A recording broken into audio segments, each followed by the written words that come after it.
This is 90mm stormwater pipe. Dave here, how are you? I'm going to show you a little trick that's going to help save your shoulders when you're trimming a hedge. Now, this trimmer, not too heavy, but when you're holding it up like this, it really does start to get weighty. Now, ordinarily, I would trim all the edges first, then go across the top. But this way, I'm going to do the top first. This is 90mm stormwater pipe, PVC pipe. I've cut one length in half to 3 meters. And I'm just going to simply put it in the top there.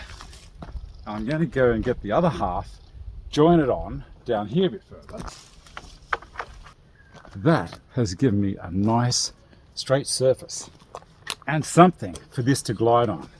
I'll do a little bit here to start.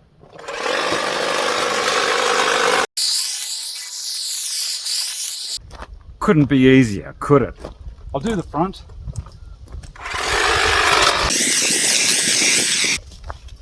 And then what I like to do is give it a bit of a chamfer.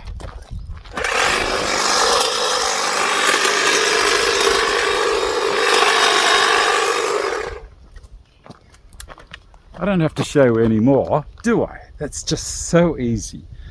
After the nice red display of the leaves at the beginning of spring have finished, and it starts to go green, catch it straight away before it ends up being way too high. Now this system will work for, let's say, up to about a hedge that's around 6 feet high, 1.8 meters, and down as low as you want.